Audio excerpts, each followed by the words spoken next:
अस्सलाम वालेकुम बच्चों। तो एक्सरसाइज 1.3 के क्वेश्चन नंबर 2 को आज की क्लास में कंप्लीटली सॉल्व करेंगे। क्वेश्चन नंबर 2 एक्सरसाइज 1.3 का मार्क कर लीजिए बेटा, पूरा का पूरा क्वेश्चन बड़ा इंपॉर्टेंट है। और इस क्वेश्चन को जब आपकी क्लास से पहले मैं खुद देख रहा था, मुझे बड़ा मजा आ रहा था इस क्वेश्चन को देखने में, क्योंकि फाइनली फेडरल के वो कॉन्सेप्ट जो कि हम एप्टीट्यूड साइड पे पढ़ाते थे, अब ये आप लोगों के लेवल के ऊपर भी पूछे जा रहे हैं, जो कि बड़ी खुशाइंद बात है मेरे नजदीक। अब देखिए हमारे पास एक्सरसाइज 1.3 का क्वेश्चन नंबर 2, ये लॉन्ग के अंदर आने के इसके चांसेस बहुत ज्यादा हैं, डिटेल के अंदर ये क्वेश्चन लाजमी पूछा जा रहा होगा। अच्छा, क्वेश्चन नंबर 2 के अंदर कुछ पार्ट्स एमसीक्यूज वाले होंगे और कुछ पार्ट्स प्रॉपर लॉन्ग के हैं, या कुछ शॉर्ट के पार्ट्स हैं, कुछ लॉन्ग के पार्ट्स हैं। मैं आपको प्रॉपर तरीके से पूरा क्वेश्चन अभी सॉल्व करवाऊंगा, मगर सबसे पहला काम क्या करना है, जो मेरी आदत है कि जो क्वेश्चन इंपॉर्टेंट होता है उसके बारे में लाजमी बताता हूं। और मैंने आपसे स्टार्टिंग में ही कहा था कि पूरी एक्सरसाइज 1.3 बहुत इंपॉर्टेंट है, शॉर्ट के लिए भी लॉन्ग के लिए भी। तो भाई क्वेश्चन नंबर 2 को सॉल्व करना स्टार्ट करते हैं। क्वेश्चन नंबर 2 में आपसे क्या कह क्या रहा है, पहले जरा जुमले को पढ़िएगा। कहते हैं राइट दी फॉलोइंग पॉलिनोमियल्स। जरा जुमले को पढ़िएगा, जुमले में लफ्ज क्या आ रहा है, right the following polynomials into the linear factors. अच्छा तो मेरे प्यारे बेटों, आपको सबसे पहले ये मालूम होना चाहिए पॉलिनोमियल्स क्या होते हैं। मेरा बेटा दुनिया के अंदर ये लफ्ज पॉली, सिर्फ पॉली के मायने होते हैं मैनी। पॉली किसे कहती है, मैनी को। पॉली किसे कहते हैं, मैनी को। और दुनिया में नॉमियल्स किसे कहते हैं, नॉमियल्स कहते हैं फैक्टर्स को। तो पॉलिनोमियल के बेसिक मायने ये होते हैं मैनी फैक्टर्स। मैनी फैक्टर्स यानी कि बहुत सारी टर्म्स का होना, मैनी टर्म्स का होना। इसे फैक्टर्स भी कह सकते हो, टर्म्स भी कह सकते हो। तो पॉलिनोमियल्स आपको गिवन है क्वेश्चन नंबर 2 के अंदर, आपसे क्या कहा जा रहा है, इन पॉलिनोमियल्स को लीनियर फैक्टर्स में कन्वर्ट करना है। किसमें कन्वर्ट करना है, लीनियर फैक्टर्स में, यानी कि लीनियर टर्म्स के अंदर। अब लीनियर के मायने क्या होते हैं, लीनियर कहती है ऐसी टर्म को, ऐसी एक्सप्रेशन को जिसकी हाईएस्ट पावर 1 के बराबर हो। फॉर एग्जाम्पल, ये बड़ी बेसिक बातें हैं, आप लोग चूंकि फर्स्ट ईयर लेवल के ऊपर हो, मैं डिटेल में आपको समझाने की याद रखता हूं। फॉर एग्जाम्पल, मैं आपके सामने एक इक्वेशन ड्रॉ करूं एक्स प्लस वाई का होल स्क्वायर इक्वल टू 3, और एक इक्वेशन ड्रॉ करूं एक्स प्लस 7 इक्वल टू 4, या इक्वल टू वाई। मैंने आपके सामने दो इक्वेशंस लिखी हैं, लेट सपोज। पहली इक्वेशन है एक्स प्लस का वाई का स्क्वायर इक्वल टू 3। ये जो इक्वेशन है मेरा बेटा, ये लीनियर इक्वेशन नहीं है। क्यों नहीं है लीनियर इक्वेशन, क्योंकि इस इक्वेशन के अंदर वेरिएबल की हाईएस्ट पावर कैसी है, 2 है। तो वेरिएबल की हाईएस्ट पावर चूंकि 2 है, तो इस इक्वेशन को क्या बोलेंगे, क्वाड्रेटिक इक्वेशन बोलेंगे। वाइल ये वाली जो इक्वेशन है, इस इक्वेशन के अंदर वेरिएबल की हाईएस्ट पावर देखो, एक्स की पावर भी 1 है, वाई की पावर भी 1 है। तो इस इक्वेशन को क्या बोलेंगे, लीनियर इक्वेशन बोलेंगे। तो लीनियर के मायने क्या होती है, एक्सप्रेशन की हाईएस्ट पावर का 1 होना।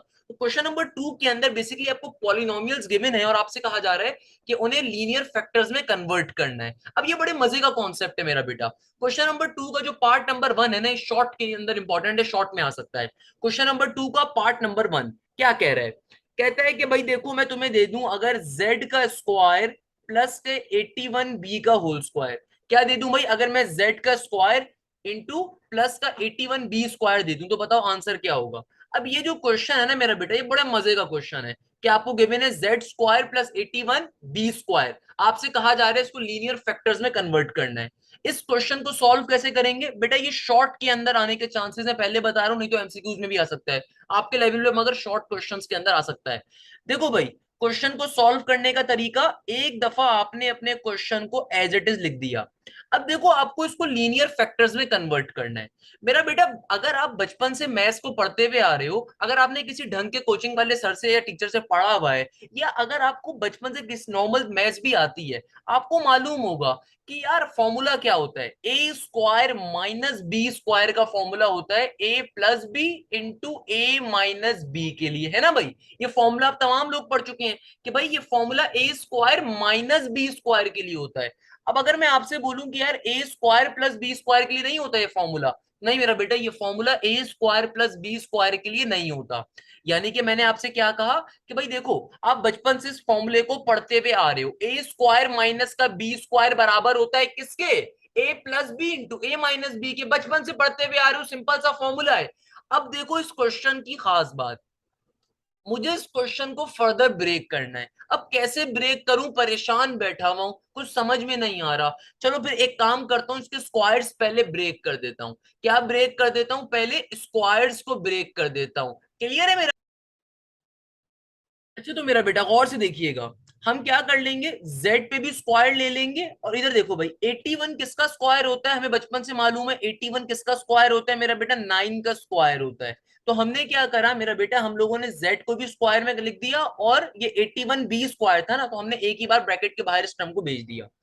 अब देखो, अगर मुझे यहाँ पे ये वाला फॉर्मूला अप्लाई करना है, ए स्क्वायर माइनस बी स्क्वायर वाला, तो मेरा प्यारा बेटा यहाँ पे बीच में मुझे नेगेटिव का साइन चाहिए। अगर मुझे ये फॉर्मूला यहाँ पे यूज करना है, तो मुझे क्या चाहिए, मुझे सिंपल तरीके से, मुझे सिंपल तरीके से क्या चाहिए मेरा बेटा, मुझे सिंपल तरीके से माइनस चाहिए यहाँ पे। और यहाँ पे क्या आ रहा है, पॉजिटिव आ रहा है। यहाँ पे क्या आ रहा है, पॉजिटिव आ रहा है। मुझे किसी तरीके से इस पॉजिटिव को अगर मैं नेगेटिव में कन्वर्ट कर दूं, तो मैं इस फॉर्मूले को यूज कर सकता हूं। पर ये बहुत सिंपल सी चीज है, इसमें परेशान होने की जरूरत नहीं है। इसको कहते हैं complex number in linear factors का कॉन्सेप्ट कहलाता है। ये बहुत इंपॉर्टेंट कॉन्सेप्ट है, आपके पास एमसीक्यूज में भी आएगा। तो मेरा बेटा देखो, आप बचपन से इस चीज को पढ़ते हुए आ रहे हो कि प्लस का साइन बेसिकली किसके बराबर होता है, प्लस बराबर होता है माइनस और माइनस के। अगर कभी भी माइनस और माइनस आपस में मल्टीप्लाई हो जाए तो क्या बन जाएगा, प्लस बन जाएगा। आप ये बात जानते हो। तो अगर मैं इस क्वेश्चन को ऐसे करके लिख दूं कि भाई z का स्क्वायर एज इट इज, इस प्लस की जगह के ऊपर नेगेटिव लिख दूं, और क्या लिख दूं, एक नेगेटिव और लेकर आ जाऊं, और ये नेगेटिव क्या होगा, नेगेटिव का 1। अच्छा भाई ये क्या काम करा, अब हमें ये बात मालूम है कि नेगेटिव का 1 किसके बराबर होता है, आयोटा स्क्वायर के। किसके बराबर होता है, आयोटा स्क्वायर के। तो अगर मैं इस क्वेश्चन को ऐसे करके लिख दूं, गौर से देखिएगा, असल चीज अब आ रही है, ऐसे करके लिख दूं, तो मुझे बताओ यहां तक किसी बच्चे को भी प्रॉब्लम होगी। मैंने क्या काम करा भाई, देखो ये प्लस का जो साइन था ना, इसको बेसिकली ब्रेक कर दिया। मैथ्स हमसे कहता है कभी भी तुम मैथ्स में कोई काम करो, कोई फंक्शन परफॉर्म करो, उसका अगर तुम रिवर्स काम परफॉर्म करके वापस से वो चीज फॉर्म कर सकते होगे, इसका मतलब तुमने सही काम करा है। तो मैंने आपको देखो एक्सप्लेन कर दिया कि भाई प्लस की वैल्यू किसके बराबर होती है, अगर प्लस कहीं पे लिखा हुआ वहां पे आप माइनस माइनस भी लिख सकते हो। फॉर एग्जाम्पल इधर गौर से देखो, अगर तुम्हारे पास यहाँ पे आ रहा है 2 + 4, मैं क्या करूं इसको, अगर मैं इसको ऐसे करके लिख दूं, मुझे बताओ कोई मसला पड़ेगा तुम्हें, तुम बोलोगे सर कोई मसले की बात नहीं है, 2 + 4 भी 6 के बराबर होगा, और ये 2 माइनस माइनस 4 भी 6 के बराबर ही आएगा। तो दोनों स्टेप्स क्या कहलाएंगे, सही कहलाएंगे। इसी तरीके से अगर मुझे इस क्वेश्चन को सॉल्व करना है, तो हमने क्या करा, इस प्लस को ब्रेक कर दिया। कैसे ब्रेक कर दिया, माइनस माइनस के अंदर देखो, एक माइनस तो एज इट इज रहने दिया, और मुझे मालूम है कि आयोटा स्क्वायर किसके बराबर होता है, -1 के। किसके बराबर होता है, -1 के। इससे फायदा क्या हुआ, गौर से देखिएगा, इससे फायदा ये हुआ कि ये तो जेड स्क्वायर का Z square as it is रहा, यहां पे आ गया नेगेटिव साइन, और इस आयोटा को भी मैं इस ब्रैकेट में ले जाऊंगा, तो क्या बन जाएगा, 9b आयोटा, और स्क्वायर मैंने एक ही बार बाहर रख दिया। इससे at the end of the day फायदा ये हुआ कि ये बन गया a का स्क्वायर माइनस का साइन b का स्क्वायर। और हमें ये बात मालूम है, हमें ये बात मालूम है, कहीं पे भी अगर ए स्क्वायर माइनस का बी स्क्वायर आ रहा हो, तो फॉर्मूला क्या होता है, ए प्लस बी इंटू ए माइनस का बी। तो मेरे प्यारे बच्चों, इससे क्या बन जाएगा, देखो ए वाली टर्म पे भी फॉर्मूला हो जाएगा, तो क्या बन जाएगा, z प्लस का 9b iota into z minus का 9b आयोटा। इस तरीके से क्वेश्चन सॉल्व हो जाएगा। क्या काम करा, जल्दी से दोबारा सुनिएगा, बहुत आसान सा काम है भाई। आपके पास ये ओरिजिनल क्वेश्चन आ रहा है, आपने सिंपल तरीके से पहले प्लस के साइन को माइनस में कन्वर्ट करवाना है। कैसे कन्वर्ट करवाया कि भाई एक minus sign as it is लिख दिया और दूसरा माइनस साइन आयोटा स्क्वायर की फॉर्म पे लिख दिया। आपने तमाम फैक्टर्स को एक साथ बंद कर दिया, स्क्वायर एक ही बार बाहर शिफ्ट कर दिया। अब देखो ये ए का स्क्वायर बन गया, ये बी का स्क्वायर बन गया। अब आपने सिंपली फॉर्मूला अप्लाई कर देना है। अगर कोई मसला हो रहा है समझने में, आओ एक और शॉर्टकट दिखा देता हूं, एक और एमसीक्यूज बेस्ड क्वेश्चन दिखाता हूं। इधर देखो, अगर किसी बच्चे को क्वेश्चन में मसला हो रहा है, लेट सपोज मैं आपसे कहता हूं कि आपके पास क्वेश्चन आ रहा है टू स्क्वायर प्लस का टू स्क्वायर प्लस का बी स्क्वायर। मैं आपसे कहता हूं इसको कॉम्प्लेक्स इक्वेशन के कॉन्सेप्ट के ऊपर सॉल्व करना है। तो मेरा बेटा कैसे सॉल्व करेंगे, देखो बहुत ही आसान तरीका है।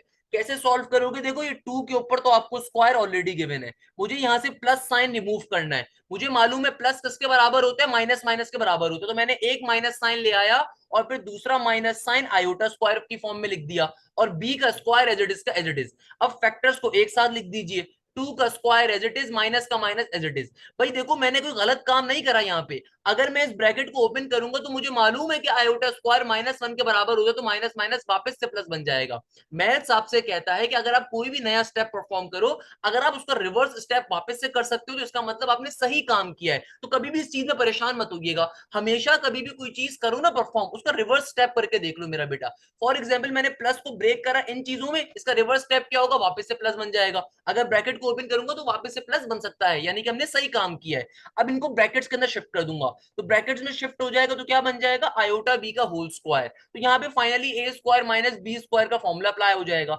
क्या बन जाएगा formula, two plus iota B into two minus का आयोटा बी। ये सिंपल तरीके से इस तरह का कॉन्सेप्ट एमसीक्यूज में आ सकता है। क्लियर है मेरे प्यारे बच्चों। अब बताओ यहां तक किसी बच्चे को कोई मसला, देखो ये एक्सरसाइज बहुत इंपॉर्टेंट है मेरा बेटा। इसके अंदर यहां तक अभी किसी बच्चे को कोई मसला, कोई परेशानी, कोई प्रॉब्लम, जल्दी से पूछ सकते हो। तमाम बच्चों का मुझे रिस्पॉन्स चाहिए जो ऑनलाइन बैच में बैठे हो, और जो बच्चे यूट्यूब पे बाद में देखते हो तो बेटा आपका कमेंट सेक्शन में रिप्लाई चाहिए। यहां तक की बात क्लियर होती है, वेरी गुड।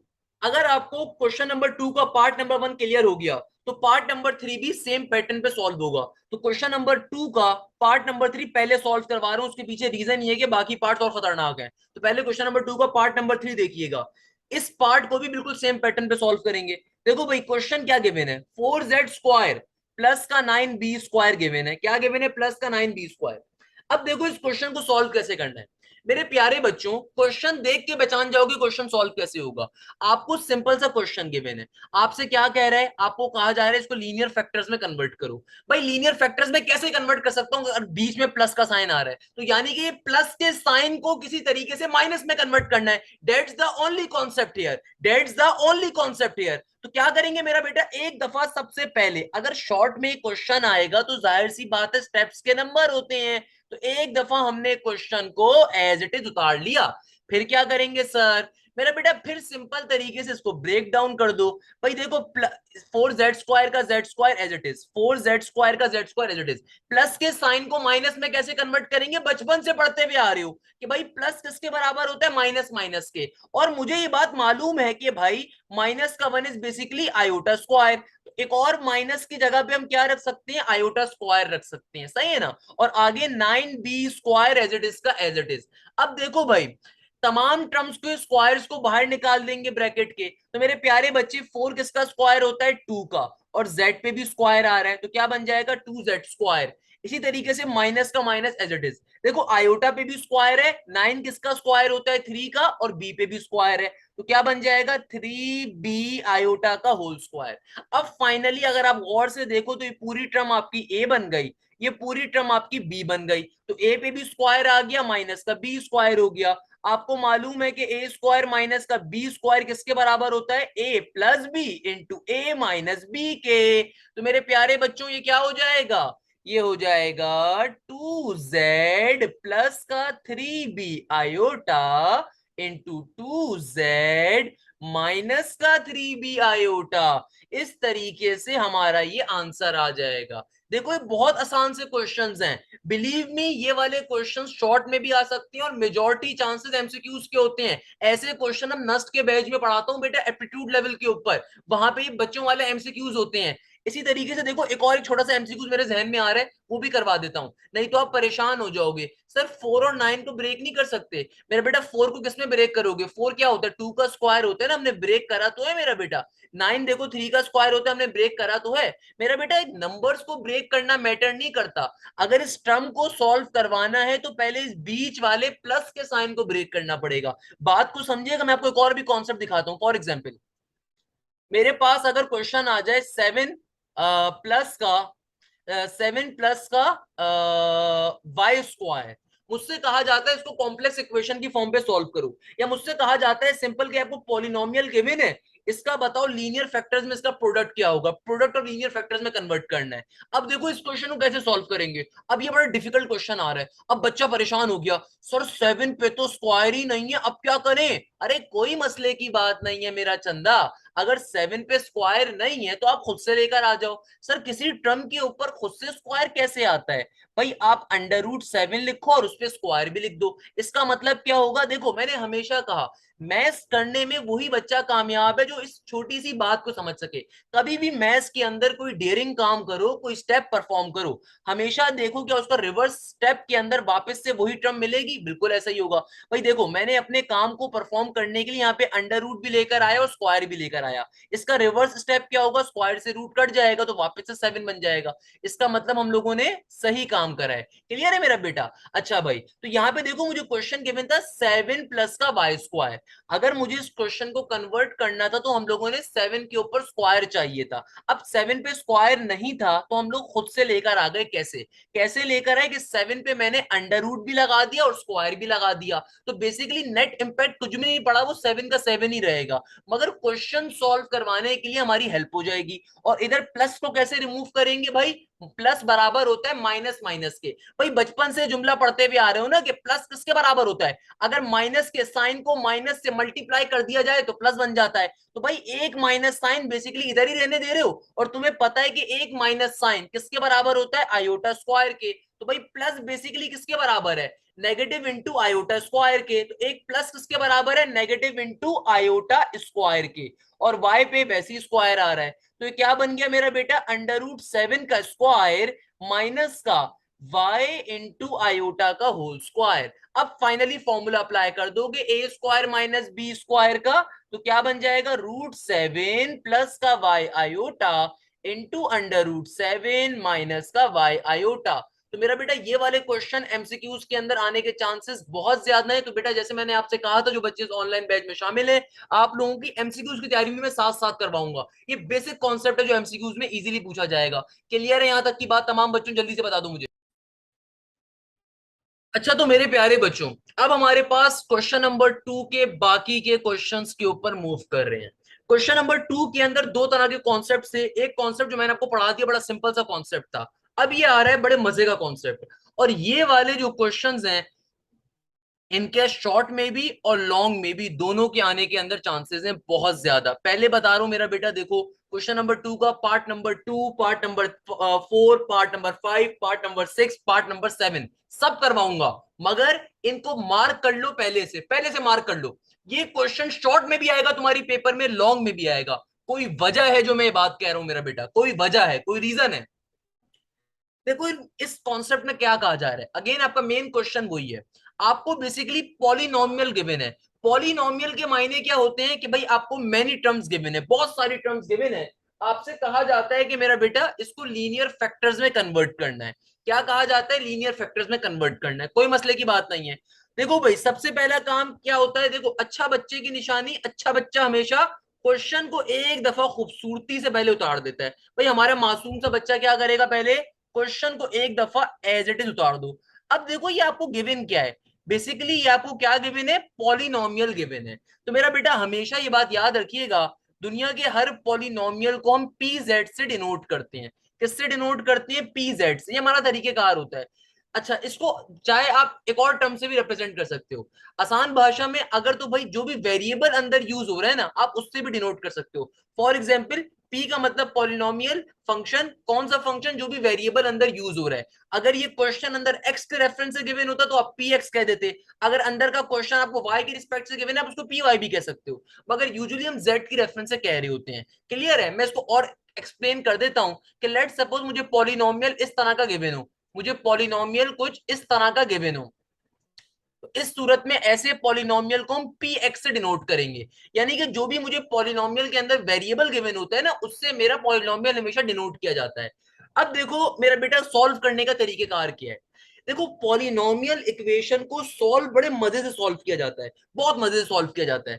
एक तो हमारे पास ये पॉलिनोमियल, इसको सॉल्व करने का तरीकेकार, सबसे पहले काम क्या करोगे, इसका फैक्टर फाइंड करोगे मेरा बेटा। क्या फाइंड करोगे, फैक्टर। और ये फैक्टर कैसे फाइंड करते हैं मेरा बेटा, फैक्टर फाइंड करने का तरीकेकार ये होता है कि आप बारी बारी, आप वन से नंबर्स पढ़ना स्टार्ट करोगे, आप उन नंबर्स को बारी बारी इस पर्टिकुलर इक्वेशन में पुट करोगे, जिसके ऊपर भी आपका आंसर जीरो आ जाए, इसका मतलब वही टर्म आपका फैक्टर कहलाएगी। क्या कहा मैंने, बात को समझिएगा। मैंने आपसे बड़ी सिंपल सी बात करी, मैंने कहा कभी भी कोई पॉलिनोमियल इक्वेशन आ रही हो, अगर आप उस इक्वेशन को सॉल्व करना चाहते हो, तो सॉल्व करने का तरीकेकार क्या होता है कि आप उस पर्टिकुलर पॉलिनोमियल के अंदर से पहले फैक्टर फाइंड करते हो। और फैक्टर फाइंड कैसे करते हो कि आप सिंपल तरीके से नंबर्स को पढ़ते हो। यानी कि फॉर एग्जांपल मैं सपोज कर लूंगा कि z की वैल्यू 1 है, और इस पूरी इक्वेशन में जहां जहां z आ रहा है 1 डाल दूंगा। अगर तो आंसर जीरो आ गया तो इसका मतलब 1 ही मेरा फैक्टर कहलाएगा। Let suppose 1 answer, zero answer नहीं आता, उस सूरत में फिर -1 पे जाऊंगा, फिर -1 को पूरी इक्वेशन में पुट करूंगा और चेक करूंगा क्या मेरे पास आंसर जीरो आता है। अगर तो जीरो आ गया तो वही मेरा आंसर होगा, नहीं तो फिर मैं सिंपल तरीके से तीसरे नंबर पे जाऊंगा। तो बेटा सिंपल तरीके से आपके पास देखो ये पॉलिनोमियल इक्वेशन मैंने लिख दी। अब आपको इस क्वेश्चन को सॉल्व करना है, किसमें सॉल्व करना है, लीनियर फैक्टर्स के अंदर ब्रेक करना है। अब देखो अगर तो आपके पास कभी भी क्वाड्रेटिक इक्वेशन होती है, आपको मालूम है क्वाड्रेटिक इक्वेशन क्या होती है, ऐसी इक्वेशन जिसके अंदर हाईएस्ट पावर क्या हो, 2 हो। तो ऐसी इक्वेशन को तो आप सिंपल तरीके से सॉल्व कर सकते थे क्वाड्रेटिक फॉर्मूले के ऊपर। मगर ऑन दी अदर हैंड, कभी भी आपके पास 2 से बड़ी पावर की इक्वेशन आ जाए तो उसको डायरेक्टली सॉल्व नहीं कर सकते। हम कैसे सॉल्व करते हैं, एक छोटा सा कॉन्सेप्ट यूज करते हैं। वो कॉन्सेप्ट ये होगा कि हम बारी बारी नंबर्स को सपोज करते हैं। हम नंबर्स को सपोज करेंगे। लेट सपोज हम पहले सपोज कर लेंगे कि z की वैल्यू 1 है, इसको उठा के अपनी इस पूरी इक्वेशन में पुट कर देंगे और चेक करेंगे आया हमारे पास आंसर इसके बराबर, यानी कि जीरो के बराबर आ रहा है। अगर तो आ रहा होगा तो यही मेरा फैक्टर कहलाएगा, अगर नहीं आ रहा होगा तो अगले नंबर को सपोज करेंगे। सपोज आपने अपनी मर्जी से करना होता है, और जो भी नंबर सपोज करेंगे, मतलब अपनी मर्जी से सपोज करने का मतलब ये नहीं कि आपने 100 सपोज कर दिया, 500 सपोज कर दिया, या आपने अपनी मर्जी कोई नंबर सपोज कर दिया। अपनी मर्जी सपोज करने का मतलब ये होता है कि आप इस तरह की रेंज को सपोर्ट करो, 1, -1, 2, -2, 3, इस तरह के नंबर्स को लेके चल रहे होते हैं हम लोग। अभी समझते हैं मेरा बेटा, इसमें परेशान होने की जरूरत नहीं है। अभी खाली मैंने आपको थ्योरेटिकल कॉन्सेप्ट दिया है, अभी मैं आपको समझाऊंगा कि करना कैसे है।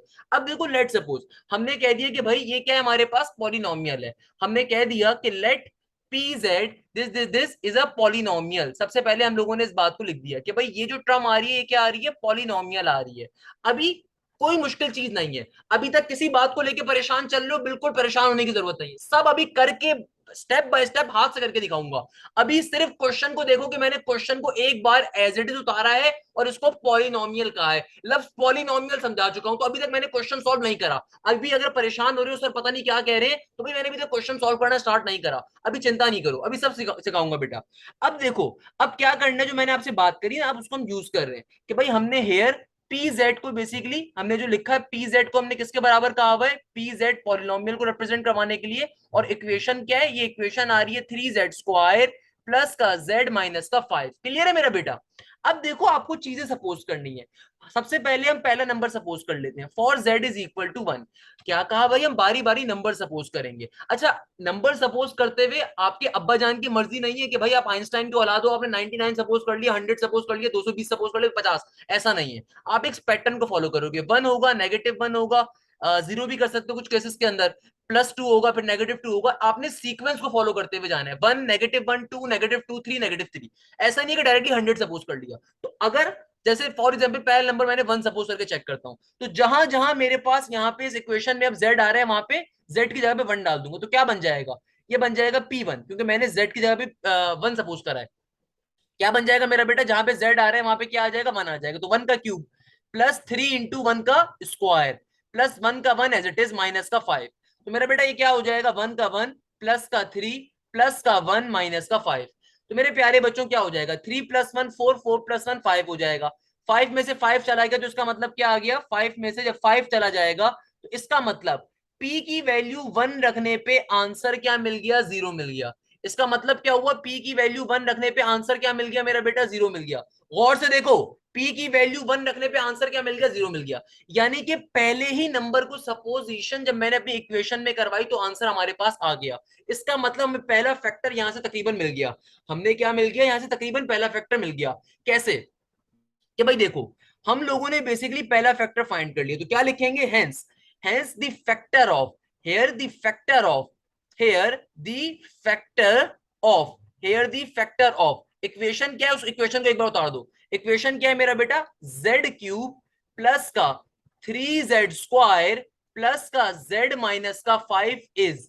अब देखो, आपने वैल्यू क्या सपोज करी थी, आपने z की वैल्यू 1 सपोज करी थी। z की वैल्यू 1 सपोज करने पे इक्वेशन में क्या आ गया, 0 आ गया। इसका मतलब क्या हुआ, ये पॉइंट इस इक्वेशन को सेटिस्फाई कर रहा है। तो इसका मतलब यहां से फैक्टर क्या आ जाएगा, देखो z=1, हमने z=1 सपोज करा है ना। तो यानी कि अगर मैं प्लस के 1 को दूसरी तरफ सेंड करूंगा तो फैक्टर क्या आ गया, z-1 = 0। तो ये मेरे पास पहला फैक्टर आ गया। क्या कहा मैंने, गौर से देखिएगा।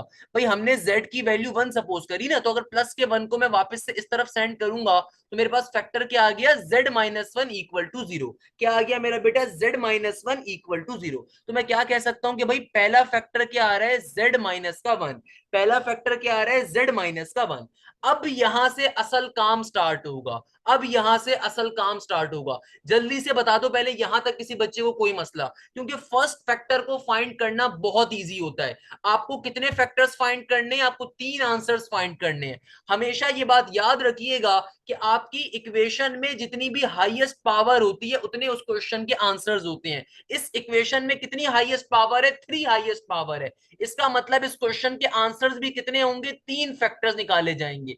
3 आंसर्स होने चाहिए इस क्वेश्चन के। रिमेंबर दिस थिंग, ये बहुत इंपॉर्टेंट शॉर्ट ट्रिक बता रहा हूं कि इक्वेशन की जितने भी हाईएस्ट पावर होती है उतने आंसर्स होते हैं। तो पहला आंसर या पहला फैक्टर निकालना तो बहुत ही आसान काम है, पहला आंसर निकालना तो बहुत ही आसान काम।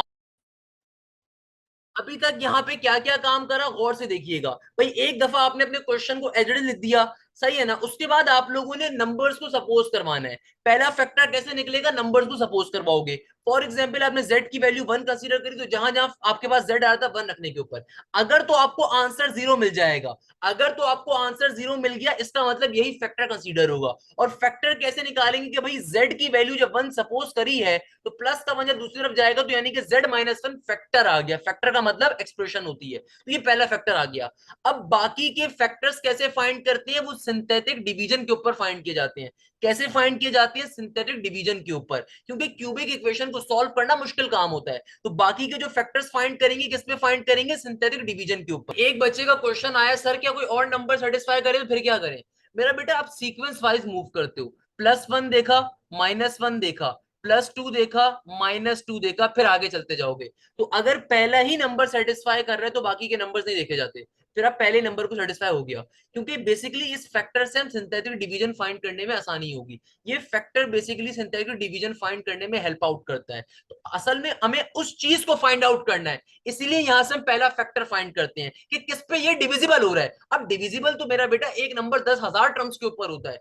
जब 10,000 टर्म्स के ऊपर हो तो 10,000 टर्म्स हमारा आंसर नहीं होंगी, पहला नंबर हमारा आंसर होगा। लेट सपोज अगर +1 के ऊपर आंसर 0 आ गया तो आगे मूव करने की जरूरत नहीं है। और अगर +1 पे आंसर नहीं आता, -1 पे आंसर 0 आता, या फिर +2 पे आंसर 0 आता, तो फिर +2 आंसर कंसीडर होता, यानी कि z-2 हमारे पास हमारा फैक्टर बन रहा होता। देखो अब ये पहला क्वेश्चन है, इस पे परेशान होने की जरूरत नहीं है। मैं बहुत डिटेल में समझाऊंगा, सारे क्वेश्चन को सॉल्व करवाऊंगा, बिल्कुल परेशान होने की जरूरत नहीं है मेरा बेटा।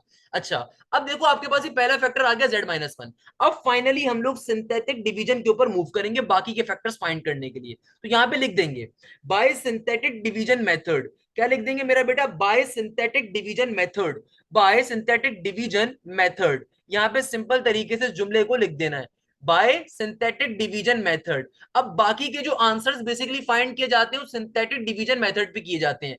मेरा बेटा अब जो मैं स्टेप पढ़ाने वाला हूं वो सबसे इंपॉर्टेंट स्टेप है। रिमेंबर दिस थिंग, उससे ज्यादा इंपॉर्टेंट कोई भी चीज नहीं होगी। रिमेंबर दिस थिंग, कैसे सॉल्व करेंगे? बेसिकली आप इस पॉलिनोमियल इक्वेशन का पहला आपने फैक्टर निकाल लिया z-1, अब इसको फर्दर सॉल्व करवाना है। यानी कि देखो अभी हम काम कर क्या रहे हैं, अगर आप में से कोई बच्चा परेशान हो रहा है सर मैं काम क्या कर रहे हैं, बेटा ये जो पॉलिनोमियल इक्वेशन गिवन है क्यूबिक फॉर्म में गिवन है, अगर तो क्वाड्रेटिक होती तो सिंपल सॉल्व कर सकते थे भाई। अब चूंकि क्यूबिक फॉर्म में आ रही है तो क्यूबिक फॉर्म में हायर पावर की इक्वेशन को सॉल्व करने का तरीकेकार क्या होता है कि भाई जो भी उसका डिविजिबल फैक्टर होता है उससे आप सिंथेटिक डिवीजन मेथड यूज करते हो और उस इक्वेशन को सिंप्लीफाई करवा लेते हो। तो हम उसी मेथड के ऊपर मूव कर रहे हैं, हम वही काम कर रहे हैं। हमने सबसे पहले क्या करा था, हमने अपना पहला फैक्टर फाइंड कर लिया और इस पहले फैक्टर के ऊपर अब क्वेश्चन सॉल्व कर लेंगे। अब देखो सॉल्व कैसे करना है। आपका ओरिजिनल क्वेश्चन क्या है मेरा बेटा, गौर से देखो ओरिजिनल क्वेश्चन क्या है, जेड क्यूब प्लस का 3z² प्लस का z माइनस का 5।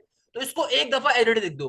क्या ओरिजिनल क्वेश्चन आ रहा है, जेड क्यूब प्लस का z³ प्लस का 3z² प्लस का 3z² प्लस का z और माइनस का 5। सही है ना भाई? और आपका पहला फैक्टर क्या है, आपका पहला फैक्टर है z-1। क्या है पहला फैक्टर आपका, z-1। तो यानी कि ये मेरा पहला फैक्टर क्या आ रहा है, z-1। तो आपने इस तरीके से अपनी टर्म को लिख देना है। अब हम काम क्या करेंगे, अब हम बड़ा सिंपल सा काम करेंगे। और ये सिंपल सा काम क्या होगा कि हमने इस तरीके का एक डिवीजन का सिंबल बना लिया। हमने इस तरीके का एक डिवीजन का सिंबल बना लेना है। क्लियर है मेरा बेटा? हमने एक डिवीजन का सिंबल बना लेना है। अब सिंथेटिक डिवीजन होती कैसे है, बहुत मजे का कॉन्सेप्ट है। देखो भाई, जो भी आपको क्वेश्चन गिवन है सिर्फ उसके फैक्टर्स, उसके कोफिशिएंट्स, जो भी आपको ये ओरिजिनल क्वेश्चन गिवन है ना, सिर्फ इसके कोफिशिएंट्स यहां पे उतार दो। कोफिशिएंट z³ का कोफिशिएंट क्या होगा मेरा बेटा, 1 होगा, कुछ भी लिखा हो तो 1 होगा। उसके बाद 3z² का, हमेशा ये ऑर्डर को फॉलो करेगा, हायर पावर देन उससे छोटी पावर देन उससे छोटी पावर और फिर कांस्टेंट टर्म। तो z³ का कोफिशिएंट क्या होगा, 1 होगा। z² का कोफिशिएंट क्या है मेरा बेटा, 3 आ रहा है। फिर प्लस के z का कोफिशिएंट क्या है, सिंपल 1 आ रहा है। और फिर कांस्टेंट टर्म क्या आ रही है, नेगेटिव का 5। तो आपने एक दफा आपके क्वेश्चन में जितने कोफिशिएंट्स आ रहे हैं उन सबको एक दफा एज इट इज उतार देना है। भाई इसमें कोई परेशानी की चीज नहीं है, एक दफा आपने अपने क्वेश्चन को as it is note down कर देना है। अब देखो पहला फैक्टर क्या आया था, z-1 था। पहला फैक्टर क्या था, z-1। यानी कि z की वैल्यू क्या आई थी, z की वैल्यू हमने 1 ली थी ना, और 1 के ऊपर ही इक्वेशन सपोज हो गई थी। हमने z की वैल्यू यहां से 1 ली थी, तो भाई मेरा बेटा यहाँ पे क्या आ जाएगी, z की वैल्यू क्या है, z की वैल्यू 1। और ये z की वैल्यू 1 कैसे आई है भाई, हमने जब पहला फैक्टर क्या लिया हुआ है, z-1 लिया हुआ है ना। तो z की वैल्यू यहां से क्या आएगी, जब -1 दूसरी तरफ जाएगा तो +1 आ जाएगी। अब देखो सिंथेटिक डिवीजन, मेरा बेटा नाक कान आंख सब खुले रखना, ये बड़ा इंपॉर्टेंट कॉन्सेप्ट है। देखो भाई सिंथेटिक डिवीजन मेथड कैसे सॉल्व करते हैं, पहला वाला जो नंबर होगा इसको एज इट इज का एज इट इज उतार दो, कुछ भी नहीं करना। जो पहला नंबर होता है ये हमेशा एज इट इज का एज इट इज उतार दिया जाता है। पहले नंबर को हमेशा एज इट इज का एज इट इज उतार देते हैं। क्या किया भाई हमने, पहले नंबर को सिंपली एज इट इज उतार दिया। अब दूसरे नंबर को देखो क्या करना है, अब इस नंबर को इससे जाके मल्टीप्लाई करवाओ, तो 1 1 क्या हो जाएगा, 1 हो जाएगा। सही है ना भाई? क्या कहा भाई, पहले वाले नंबर को एज इट इज उतार देना है। ये पहला नंबर 1 था, इसको एज इट इज नीचे उतार दिया। अब ये नंबर जाके इस 1 से मल्टीप्लाई होगा तो जो भी आंसर आएगा वो यहां लिखा जाएगा। तो 1 1 1 हो गया। सही है? अब इनको आपस में सॉल्व कर लो। मेरा बेटा जाहिर सी बात है, ये भी प्लस के अंदर है, ये भी प्लस के अंदर है, 3 + 1 क्या हो जाएगा, 4 हो जाएगा। जो भी आंसर आया ये दोबारा इस नंबर जाके मल्टीप्लाई होगा, तो क्या बन जाएगा, 4 1 4 बन जाएगा। ये आंसर यहाँ पे आ गया, ये भी प्लस में, ये भी प्लस में है। तो प्लस का 4 प्लस का 1 क्या हो जाएगा, प्लस का 5 हो जाएगा। तो जो भी आंसर आया वो इस नंबर जाके मल्टीप्लाई होगा, तो क्या बन जाएगा, 5 1 5 बन जाएगा प्लस का। अब माइनस का 5 प्लस का 5 क्या हो जाएगा, 0 हो जाएगा। हमेशा ये बात अपने जहन में रखिएगा, जो लास्ट नंबर होता है ये रिमाइंडर कहलाता है। लास्ट नंबर क्या कहलाता है, रिमाइंडर कहलाता है। बेटा मैं एक बार फिर से एक्सप्लेन कर दूंगा, परेशान होने की जरूरत है, मेरे देख लो। लास्ट नंबर जो होता है, इस लास्ट वाले आंसर को हम रिमाइंडर कहते हैं। लास्ट नंबर को क्या कहते हैं, हमेशा रिमाइंडर कहते हैं। और ये जो टर्म्स मिली होती है ये हमारा आंसर होती है। क्या होती है, आंसर होती है। देखो भाई सिंथेटिक डिवीजन मेथड कैसे सॉल्व होता है, बहुत आसान सा कॉन्सेप्ट है मेरा प्यारा बेटा। आप लोगों ने चूंकि अभी मैट्रिक की नई किताब नहीं पढ़ी, आपके आने वाले बाद वाले साल पढ़ेंगे तो आपका भी कॉन्सेप्ट मुझे मालूम है इतना अच्छा नहीं होगा, मगर ये बहुत आसान चीज है, फेडरल का बच्चा पढ़ सकता है तो आप भी पढ़ सकते हो बेटा। सिंपल चीज है। देखो भाई पहला जो भी नंबर होता है ना, सबसे पहले तो आपने बनाना है कैसे है मेरा बेटा। देखो जो भी आपको ओरिजिनल इक्वेशन क्वेश्चन गिवन है ना, आपने एक दफा उसको एज इट इज नीचे अंडर रूट इसके अंदर डिवीजन में लिख देना है, सिर्फ उनके कोफिशिएंट्स। और याद रखिएगा कि भाई ये जो कोफिशिएंट्स हम लिख रहे होते हैं ये एक सीक्वेंस में लिखे जाते हैं, कि पहले हाईएस्ट पावर वाली टर्म होगी, फिर उसके बाद छोटी टर्म, फिर उसके बाद छोटी टर्म, फिर लास्ट में कांस्टेंट होगा, सही है ना भाई। अच्छा, और फिर इनके कोफिशिएंट खाली लिखे जाते हैं, और यहाँ पे सिर्फ आपका क्या आता है, लीनियर फैक्टर आता है। जो भी आपका आपका फर्स्ट फैक्टर होगा वो यहाँ पे लिख दिया जाएगा, उसकी वैल्यू को इक्वल टू की दूसरी तरफ करके। अब देखो तरीकेकार क्या है, जो पहला नंबर होगा उसको आप एज इट इज एक दफा नीचे उतार देते हो पहले नंबर को, फिर वो नंबर जाके इससे मल्टीप्लाई होगा, इससे मल्टीप्लाई होगा, उसके बाद जो आंसर आएगा वो इधर लिख दिया जाएगा।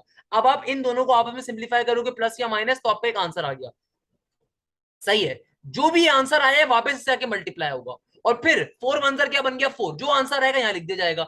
अब इन दोनों को सिंप्लीफाई करोगे तो आपके पास यहाँ पे क्या हो जाएगा, आंसर आ जाएगा। ये आंसर वापस इससे जाके क्या होगा, मल्टीप्लाई होगा, और फिर वो लास्ट में जाएगा। ये प्रोसेस चलता रहता है थ्रू आउट सिंथेटिक डिवीजन। इसलिए इस मेथड का नाम क्या है, सिंथेटिक डिवीजन मेथड। क्या नाम है मेरा बेटा, सिंथेटिक डिवीजन मेथड।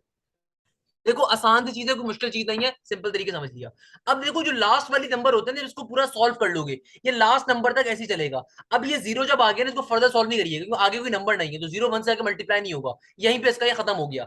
जो लास्ट नंबर होता है इसको हमेशा हम रिमाइंडर कहते हैं, और ये जो बाकी रिमेनिंग टर्म्स होती है ये आंसर होती है। अब इसका आंसर लिखने का तरीकेकार क्या है, बात बड़े गौर से समझिएगा, कि जो भी आपका ओरिजिनल एक्सप्रेशन है, जो भी आपकी ओरिजिनल एक्सप्रेशन है, उसमें हाईएस्ट पावर देखो कितनी आ रही है, इसमें हाईएस्ट पावर आपकी थ्री आ रही है। ओरिजिनल इक्वेशन में आपकी हाईएस्ट पावर क्या आ रही है, थ्री आ रही है। तो जब आंसर लिखोगे, जब आंसर लिखोगे, इसमें पावर हमेशा एक कम करके लिखी जाती है, पावर हमेशा एक कम करके लिखी जाती है। तो क्या बन जाएगा मेरा बेटा, ये जेड स्क्वायर से आंसर स्टार्ट होगा। तो पहला वाला जो आपके पास ये टर्म आ रही है क्या है, वन है, तो क्या बन जाएगा, वन जेड स्क्वायर। फिर पॉजिटिव के अंदर क्या होगा, फोर जेड, फिर प्लस का फाइव एज इट इज का एज इट इज। ये फाइनली आपका क्वेश्चन का आंसर आ गया। यानी कि ये आपके पास फाइनली, सॉरी नॉट आंसर, ये फाइनली आपके पास सिंथेटिक डिवीजन का आंसर आया है। किसका आया है, सिंथेटिक डिवीजन का आंसर आया है। जल्दी से इसको एक दफा देखो, फिर मुझे बताओ इसमें कोई प्रॉब्लम। देखो मेरा बेटा पहला क्वेश्चन है, मुझे मालूम है कि आप हो सकता है आप बच्चा सोच रहे हो कि हमारे लेवल से बड़ी चीज है, इसलिए बड़ी चीज है कि मेरा बेटा आप मेहनत नहीं कर रहे हो। मेरे प्यारा बच्चा, पहला क्वेश्चन है, बहुत डिटेल में सारी चीजें समझाऊंगा, परेशान होने की जरूरत नहीं है। अभी खाली क्वेश्चन को देखो, इसमें कोई मसला है कि नहीं है, क्लियर है मेरा बेटा, यहां तक कोई मसला किसी बच्चे को कोई एक बच्चे ने मुझसे पूछा सर आंसर कैसे लिखना है, तो भाई देखो आंसर लिखने का तरीकेकार ये है कि मेरा प्यारा बेटा, जो भी आपके पास एक्सप्रेशन में हाईएस्ट पावर है, लेट सपोज यहाँ पे हाईएस्ट पावर थ्री है, तो आपने आंसर के अंदर जब आंसर आप लिख रहे होगे तो आपको देखो कोफिशिएंट्स तो मिल गए हैं। अब इनका वेरिएबल क्या आएगा, अब हमेशा एक वेरिएबल की हाईएस्ट पावर कम कर दोगे। लेट सपोज आपका क्वेश्चन जेड क्यूब से स्टार्ट हो रहा था, तो आंसर आपका एक कम पे स्टार्ट होगा, जेड स्क्वायर पे स्टार्ट होगा। भाई इसमें इतना परेशान होने की जरूरत नहीं है, मैं आपको एक और क्वेश्चन में भी दिखा देता हूँ। भाई अगर किसी बच्चे को सिंथेटिक डिवीजन में मसला आ रहा है ना, तो सब छोड़ दो, क्वेश्चन अभी छोड़ दो, पहले इस क्वेश्चन को समझ लो। लेट सपोज मेरे पास एक क्वेश्चन है, फॉर एग्जांपल एक्स की पावर फोर माइनस का थ्री एक्स क्यूब प्लस का फाइव एक्स प्लस का वन, और मुझसे कहा जाता है इसको डिवाइड करवाओ एक्स माइनस वन के ऊपर। हमेशा याद रखिएगा पॉलिनोमियल इक्वेशंस की जो डिवीजन हम कर रहे होते हैं सिंथेटिक डिवीजन मेथड भी करते हैं। तो मेरा बेटा जाहिर सी बात है, यहाँ से x की वैल्यू क्या आ जाएगी, वन के बराबर आ जाएगी। अब सिंथेटिक डिवीजन मेथड अप्लाई कर दो। मैंने क्या बताया भाई, कैसे अप्लाई करते हैं सिंथेटिक डिवीजन मेथड, बहुत ही आसान चीज है मेरा प्यारा बच्चा। इधर देखो भाई, इस क्वेश्चन को समझो, क्वेश्चन समझ में आ गया, सब समझ में आ जाएगा। देखो जो भी तुम्हारा ओरिजिनल क्वेश्चन है, जो भी आपका ओरिजिनल क्वेश्चन है, लाइन वाइज सीक्वेंस के अंदर from the highest power to the lowest power to the constant, वो आप एक दफा उनके कोफिशिएंट्स यहाँ पे लिख दोगे। तो भाई देखो x की पावर फोर का कोफिशिएंट क्या होगा, वन होगा। भाई x की पावर क्यूब का, ये x की पावर क्यूब का कोफिशिएंट क्या है, नेगेटिव का थ्री है। अब देखो यहाँ पे x की पावर क्यूब के बाद x आ रहा है, एक्स स्क्वायर यहाँ पे गायब है, एक्स स्क्वायर क्या है इस क्वेश्चन में गायब है, उसकी जगह पे क्या आ जाएगा, जीरो आ जाएगा। और सिंपल x का कोफिशिएंट क्या आ गया, फाइव आ गया, और लास्ट में कांस्टेंट टर्म वन थी, वन का वन एज इट इज रही।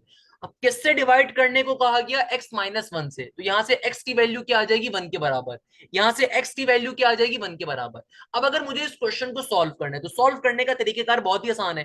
देखो मेरे प्यारा बेटा, पहली जो वैल्यू होती है, पहली value as it is answer में लिख दी जाती है, पहली वैल्यू का कोई काम नहीं होता, पहली वैल्यू को आप एज इट इज एक दफा नोट डाउन कर लोगे नीचे, एज इट इज की एज इट इज, सही है ना। अब ये वैल्यू जाके इस 1 से मल्टीप्लाई होगी तो क्या बन जाएगा, प्लस का 1 बन जाएगा, सही है ना बेटा। तो अब देखो -3 + 1 क्या हो जाएगा, -2 हो जाएगा। जो भी आंसर आया वो जाके इस 1 से क्या होगा, मल्टीप्लाई। तो -2 × 1 क्या होगा, जो भी यहाँ पे आंसर होगा उससे मल्टीप्लाई होगा। -2 × 1 हो जाएगा -2, सही है ना बेटा। बेटा तो आपके पास क्या आ जाएगा, 0 -2 -2 आ जाएगा। जो भी आंसर आया वो जाके इस 1 से क्या हो जाएगा, मल्टीप्लाई हो जाएगा। -2 × 1 क्या हो गया, -2 हो गया। तो 5 में से अगर 2 गए तो 3 बचेगा। जो भी आंसर आया वो जाके दोबारा से इस आंसर से मल्टीप्लाई होगा, फिर यहाँ पे लिखा जाएगा। तो क्या बन जाएगा, 3 × 1 = 3। अब देखो भाई 1 + 3 क्या हो जाएगा, 4 हो जाएगा। तो मेरा प्यारा बेटा ये जो लास्ट वाला नंबर आ रहा है ये आंसर नहीं होता, ये रिमाइंडर होता है, ये अलग कर दिया जाता है। ये जो बाकी रिमेनिंग टर्म बची ये आंसर होंगी। अब आंसर लिखने का तरीकेकार क्या है कि भाई जो भी आपका ओरिजिनली क्वेश्चन था उसमें जो भी आपकी हाईएस्ट पावर है, लेट सपोज यहाँ पे आपकी हाईएस्ट पावर 4 आ रही है, x⁴, तो आंसर के अंदर आपका आंसर स्टार्ट होगा एक कम से। एक कम का मतलब क्या है, क्यूब से स्टार्ट होगा। तो क्या बन जाएगा मेरा बेटा, देखो पहला आंसर क्या है 1, तो क्या बन जाएगा 1x³ यानी कि सिंपल x³। फिर आगे क्या हो जाएगा -2x²। फिर आगे क्या हो जाएगा सिंपली -2x। फिर आगे क्या हो जाएगा सिंपली +3। और यहीं पे क्वेश्चन सॉल्व हो जाएगा। रिमाइंडर कभी भी आंसर में नहीं गिना जाता। इस तरीके से सिंथेटिक डिवीजन परफॉर्म होती है। अब बताओ कोई मसले की बात, अब बताओ कोई परेशानी की बात, अब बताओ कोई प्रॉब्लम की बात। अच्छा तो बेटा अब वापस हम लोग अपने क्वेश्चन के ऊपर मूव करते हैं। मैंने आपको वो एक चीज सिंथेटिक डिवीजन मेथड एक बार अलग से भी समझा दिया। अब वापस अपने क्वेश्चन के ऊपर मूव करते हैं। तो जो ऑनलाइन बैच में बच्चे बैठे हैं, आपको जो पीडीएफ प्रोवाइड करूंगा इसके अंदर आपको सोल्यूशन मिल जाएगा। तो मैंने भी आपको एग्जांपल सॉल्व करवाई। बहरहाल वापस हमारा भी क्वेश्चन एंड नहीं हुआ तो अपने क्वेश्चन के ऊपर मूव करेंगे। अब देखिए बेसिकली जब हमने इस क्वेश्चन को सॉल्व करा तो मैं क्या कह सकता हूँ कि हमारे पास आंसर क्या आया। यानी कि मैं कह सकता हूँ वी गेट। हमने बेसिकली क्या काम करा, हमारा जो बेसिकली ये क्वेश्चन था, ओरिजिनली क्वेश्चन क्या था भाई, z³ प्लस का 3z² प्लस का z−5। इसको हम लोगों ने किससे डिवाइड करवाया, हमारा फैक्टर क्या था, हमारा फैक्टर था z−1। हम लोगों ने इसको डिवाइड करवाया z−1 के फैक्टर के साथ। तो उस सूरत के अंदर हमारे पास यहाँ पे आंसर क्या आया, आंसर आया z² प्लस का 4z प्लस का 5। यानी कि अब जो हमने सिंथेटिक डिवीजन को परफॉर्म करा ना, इसको एक दफा लिख देंगे। क्या लिखेंगे, हमने भी काम क्या करा है मेरा बेटा, देखो हमारे जो कैसे लिखोगे इसको, आपका जो भी ओरिजिनल क्वेश्चन था आपने उसको ऊपर लिख दिया, जो आपका फैक्टर था उसको जिससे आपने डिवाइड करवाया उसको नीचे लिखा, सही है ना भाई। तो आंसर जो आया वो इधर लिख दिया गया, सही है ना। हमने इसको एक दफा इसके ओरिजिनल फॉर्म में तरीके से लिख दिया।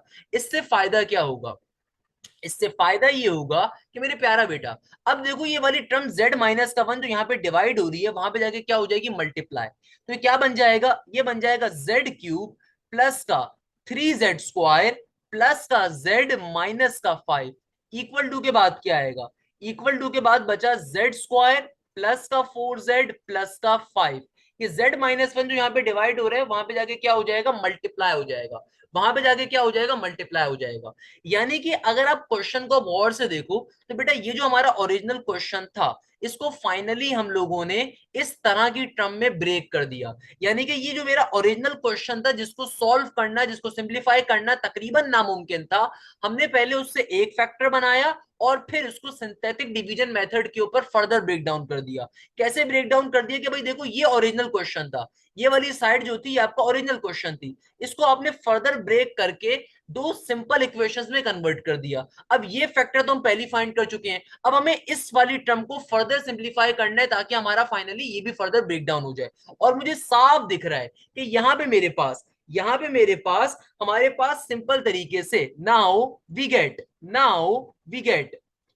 z² प्लस का 4z प्लस का 5। ये सिंपल क्या आ रही है, क्वाड्रेटिक इक्वेशन आ रही है। ये क्या आ रही है, सिंपल तरीके से क्वाड्रेटिक इक्वेशन आ रही है। तो इससे अगर मुझे इससे फैक्टर्स निकालने हैं तो कैसे इसको सिंप्लीफाई करूंगा, क्या लिख सकता हूं यहाँ पे, by using the quadratic formula finding the factors by using the quadratic formula finding the factors. यानी कि यहां से अगर मुझे फैक्टर्स को फाइंड करना है तो हम लोग क्या कर सकते हैं मेरा बेटा, by using the quadratic formula, bye using the quadratic formula.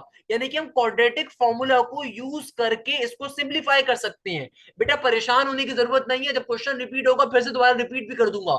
अभी खाली पहले क्वेश्चन को समझो बेटा। अगर एक क्वेश्चन पे इतनी मेहनत करो उसके पीछे रीजन ये है अगले 4 क्वेश्चन से मुझे मेहनत नहीं करनी पड़ेगी, क्योंकि कॉन्सेप्ट बहुत इंपॉर्टेंट है, कॉन्सेप्ट बहुत लंबा है, तभी मैंने गला सुखाने को तैयार हूं बेटा। वरना करने को तो शायद मैं छाप के भी सिखा सकता हूँ, करने को तो बेटा मैं सिंपल एक बार लिख के बता दूं, फिर बता दूं इस तरह सॉल्व होगा, शायद आप में से बहुत से बच्चों को उसमें भी समझ में आ जाए। बट अगर एक एक स्टेप में तरीके समझा रहा हूँ, उसके पीछे रीजन क्या है कि क्वेश्चन बहुत इंपॉर्टेंट है।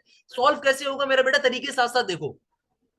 तो भाई देखो, अब आपके पास सिंपली क्वाड्रेटिक इक्वेशन आ गई। क्या इक्वेशन आ गई? जेड स्क्वायर प्लस का 4z प्लस का 5 इक्वल टू 0। इसको देखो मेरा बेटा, यहाँ पे हमारे पास a की वैल्यू क्या आ रही है? 1। a क्या होता है? स्क्वायर बेस्ड टर्म का कोफिशिएंट। कोफिशिएंट कहते हैं वेरिएबल के साथ लिखे गए नंबर को। तो z स्क्वायर का कोफिशिएंट कुछ भी नहीं है, तो इसका मतलब a की वैल्यू क्या है? 1 है। b क्या होता है? सिंपल पावर वाली टर्म का कोफिशिएंट जो कि 4 है। और सिंपली c क्या होता है? कांस्टेंट। यानी कि जब ए भी खत्म हो गया, बी भी खत्म हो गया, जितनी वैल्यूज बच जाएंगी वो सारी की सारी सी कहलाती हैं। तो बेटा बेटा यहाँ पे इस इक्वेशन में से ए डिफाइन कर दिया, बी डिफाइन कर दिया, सी डिफाइन कर दिया। अब आपको मालूम है क्वाड्रेटिक फॉर्मूला क्या होता है? क्वाड्रेटिक फॉर्मूला क्या होता है? As we know that, quadratic formula बहुत ही सिंपल सा है। ये होता है z is equal to minus का b प्लस माइनस का रूट के अंदर b स्क्वायर माइनस का 4ac डिवाइडेड बाय 2a। ये होता है क्वाड्रेटिक फॉर्मूला। तो तमाम वैल्यूज को यहाँ पे जल्दी से पुट करवा दीजिए मेरा बेटा, सिंपल सा काम है, मैट्रिक क्लास से करते हुए आ रहे हो वाला काम। तो मेरा बेटा देखो, माइनस का माइनस एट इज बी की वैल्यू क्या है? 4, तो 4 का 4 आ गया, प्लस माइनस का प्लस माइनस, बी का स्क्वायर क्या बन जाएगा? 4 का स्क्वायर माइनस का सिंबल, 4 का 4 एट इज, ए की वैल्यू क्या है? 1, सी की वैल्यू क्या है मेरा बेटा? 5 के बराबर है। और नीचे डिवीजन में क्या आ रहा है? 2a, ए की वैल्यू क्या है? 1। तो क्या हो जाएगा मेरा बेटा? z की वैल्यू क्या हो जाएगी? माइनस का 4 प्लस माइनस का, भाई देखो 4 का स्क्वायर क्या हो जाएगा? 16 हो जाएगा। 5 4 जार क्या होता है मेरा बेटा? 20 होता है। और नीचे डिवीजन में क्या आ गया? 2 1 जार 2। आप में से बहुत से बच्चे लेजेंड होंगे जो बोलेंगे सर इस 2 से 4 को कैंसिल आउट कर दीजिए। मेरा बेटा इतना लेजेंडपन नहीं दिखाना आपने खुदारा, नहीं कैंसिल आउट हो सकता, एलसीएम लेना पड़ेगा कैंसिल करने के लिए। क्या बन रहा है? ये माइनस का 4 प्लस माइनस का। अब देखो रूट में क्या आ गया? 16 माइनस का 20। 16 में से अगर आप 20 निकाल दो तो मेरा बेटा क्या बनेगा? ये माइनस का 4 बन जाएगा। 16 में से अगर आप 20 निकालोगे तो क्या बचेगा? माइनस का अंडर रूट में 4 आ जाएगा। और अंडर रूट में कभी भी नेगेटिव की वैल्यू आ जाए, अंडर रूट में कभी भी नेगेटिव की वैल्यू आ जाए, इसको सॉल्व नहीं कर सकते, इसको सॉल्व नहीं कर सकते। तो मैंने इसकी ट्रिक आपको बताई थी एक्सरसाइज 1.1 के अंदर, कि कभी भी रूट में अगर नेगेटिव की वैल्यू आ रही हो तो हमेशा हम क्या करते हैं? वैल्यू को एज इट इज रहने देते हैं और उस माइनस साइन को बाहर निकाल देते हैं। और निकालने के लिए हमेशा आयोटा यूज किया जाता है। तो भाई अगर अंडर रूट में -4 आ रहा है तो इसको हम सॉल्व नहीं कर सकते, सॉल्व नहीं कर सकते तो बाहर निकालना पड़ेगा। जब ये माइनस साइन यहां से बाहर जाएगा तो बेटा क्या बन जाएगा? बाहर आयोटा की फॉर्म पे जाएगा। क्या बन जाएगा? बाहर जाके आयोटा बन जाएगा। क्या बन जाएगा मेरा बेटा? आयोटा बन जाएगा। अब इसको फर्दर सिंप्लीफाई करवा लो, माइनस का 4 प्लस माइनस का आयोटा, अंडर रूट 4 किसके बराबर होता है? ये बराबर होता है 2 के, डिवाइडेड बाई 2 का 2 एज इट इज। अब फाइनली अब यहाँ ऊपर से 2 को कॉमन ले सकते हैं। अब यहाँ ऊपर से आप क्या कर सकते हैं मेरा बेटा? 2 को कॉमन ले सकते हैं। तो क्या बन जाएगा? 2 कॉमन आ जाएगा ऊपर से, तो क्या बन जाएगा? माइनस का 2 प्लस माइनस का आयोटा, और नीचे भी 2 था। अब फाइनली इस 2 से 2 क्या हो जाएगा? Cancel out. तो z की वैल्यू क्या आ जाएगी? z की वैल्यू आ जाएगी -2 प्लस माइनस का आयोटा। यानी कि z का एक आंसर आएगा -2 प्लस का आयोटा, और z का दूसरा आंसर आएगा -2 माइनस का आयोटा। तो हमारे पास बेसिकली z के दो आंसर्स आएंगे, एक आ जाएगा -2 प्लस का आयोटा और एक क्या आ जाएगा? -2 माइनस का आयोटा। इस तरीके से फाइनली हमारे तीनों के तीनों फैक्टर्स आ गए। अब इसको लिखने का तरीकेकार क्या है, बात समझिएगा। अभी क्वेश्चन कंप्लीट नहीं हुआ, इतनी मेहनत से आपने क्वेश्चन सॉल्व करा, बट हो सकता है आपको 2 नंबर आपके कट जाएं। क्यों कट जाए? आपने आंसर सही नहीं लिखा। अब इनको तमाम चीजों को उठा के इसको आप अपनी इक्वेशन ए कह दीजिए, इसको अपनी इक्वेशन बेशक ए कह दीजिए, या चलो इसको मत कहो, इसको बल्कि मत कहो, आप इसको यहाँ पे ऐसे भी कह सकते हो। आप इसको लास्ट के अंदर भी तरीके से लिख सकते हो, इसको यहाँ पे लास्ट में लिख दो। Hence the equation a becomes, hence the equation a becomes। तो मेरा बेटा देखो इक्वेशन ए क्या बन गई? इक्वेशन ए हमारी क्या आ रही थी? इक्वेशन ए के अंदर हमने पहले क्वेश्चन को लिखा एक दफा, क्या है भैया हमारे पास? ये आ रहा है सिंपल तरीके से z³ प्लस का 3z² आगे क्या है? प्लस का z माइनस का 5 इक्वल टू। अब देखो गौर से, हमने जब इस पूरे टर्म को, हमने इस क्वाड्रेटिक इक्वेशन को जब सिंप्लीफाई कर लिया, सॉल्व कर लिया, तो मेरे पास जो z के दोनों आंसर्स आए, ये किसके आंसर्स हैं मेरे बेटा? हमारे पास जो दोनों z के आंसर्स आए हैं, ये दो जो आंसर्स आ रहे हैं, ये बेसिकली हमारे पास इस क्वाड्रेटिक इक्वेशन को सॉल्व करने पे आए ना। तो इस क्वाड्रेटिक इक्वेशन की जगह के ऊपर हम क्या कर सकते हैं, इसके दोनों आंसर्स को लिख देंगे। तो एक आंसर क्या आ रहा है, -2 प्लस का आयोटा, और एक आंसर क्या है, -2 माइनस का आयोटा। सही है ना मेरा बेटा? और इसके आगे एक और फैक्टर हमारा क्या आ रहा था, z माइनस का 1 एज इट इज का एज इट इज। एक और फैक्टर क्या आ रहा था, z माइनस का 1 एज इट इज का एज इट इज। एक और फैक्टर क्या आ रहा था हमारे पास, z माइनस का 1 एज इट इज का एज इट इज। तो एक तरीकेकार तो ये क्वेश्चन लिखने का।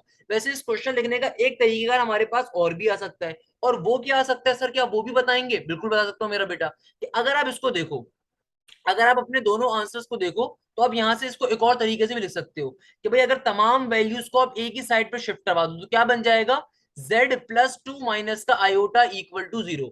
एक फैक्टर ये बन गया। क्या बन गया भाई, z+2 माइनस का आयोटा इक्वल टू 0। और यहाँ पे क्या हो जाएगा मेरा बेटा, ये हो जाएगा z+2 प्लस का आयोटा इक्वल टू 0। तो एक फैक्टर ये बन गया। तो ये आपके फाइनल आंसर हो सकते हैं। तो आप इनकी जगह के ऊपर क्या लिख सकते हो भाई, कि आपका एक आंसर क्या आ गया, z+2 माइनस का आयोटा, और दूसरा क्या आ रहा है, z+2 प्लस का आयोटा। इस तरीके से फाइनली ये क्वेश्चन सिंप्लीफाई होता है। अब मैं एक क्विक रिवीजन दे रहा हूं, किसी बच्चे को और क्वेश्चन में मसला है तो यहां से कैचअप करिएगा, यहां से समझिएगा। अब मैं क्विक रिवीजन दे रहा हूं मेरा बेटा, ये क्वेश्चंस बहुत इंपॉर्टेंट है। क्वेश्चन नंबर 2 का दूसरा कॉन्सेप्ट है, जिसके अंदर पार्ट नंबर 2, 4, 5, 6, 7 सारे इसी कॉन्सेप्ट पे सॉल्व होंगे। मैंने बहुत डिटेल में क्वेश्चन समझाया है। अगर किसी बच्चे को कहीं पे भी मसला हुआ है, मैं एक बार जल्दी से क्विक रिवीजन दूंगा, सबको क्लियर हो जाएगा इंशाल्लाह। देखो मेरे प्यारे बच्चों, क्वेश्चन आपको गिवन था, ये आपको सिंपल सा एक क्वेश्चन गिवन है, और आपसे कहा जाता है कि इस पॉलिनोमियल इक्वेशन को लीनियर फैक्टर्स में कन्वर्ट करना है। मेरा बेटा, चूंकि इस इक्वेशन के अंदर हाईएस्ट पावर 3 है, कोई मजाक नहीं है, हाईएस्ट पावर 3, इसको आप नॉर्मली लीनियर फैक्टर्स में कन्वर्ट नहीं कर सकते। अगर तो ये क्वाड्रेटिक इक्वेशन होती ना, तो आप इजीली कन्वर्ट कर सकते थे। क्लियर है मेरा बेटा? अगर तो ये सिंपल आपकी इक्वेशन होती तो आप उसको इजीली कन्वर्ट कर सकते थे। अब चूंकि ये लीनियर, आप क्वाड्रेटिक इक्वेशन नहीं है, ये क्यूबिक इक्वेशन है, तो आपने सबसे पहला काम क्या करना है, आपने सबसे पहला काम एजम्पशन के ऊपर इसका पहला फैक्टर निकालना है। तो हमने जो पहला काम करा, ये पहला स्टेप है। क्या करा भाई, सबसे पहले जो मुझे इक्वेशन गिवन है, मैंने लिख दिया कि भाई let period is a polynomial, हमने इसे पॉलिनोमियल सपोज कर लिया। और पॉलिनोमियल ये वैसे भी था। कैसे पॉलिनोमियल था, आपको सिर्फ पॉलिनोमियल के बुनियादी मायने बता चुका हूं। तो हमने पहला लीनियर फैक्टर, ये पहला फैक्टर कैसे निकालना है, सपोजिशन के ऊपर। और ये काम हर क्वेश्चन में होगा, तो बेसिक सा काम है।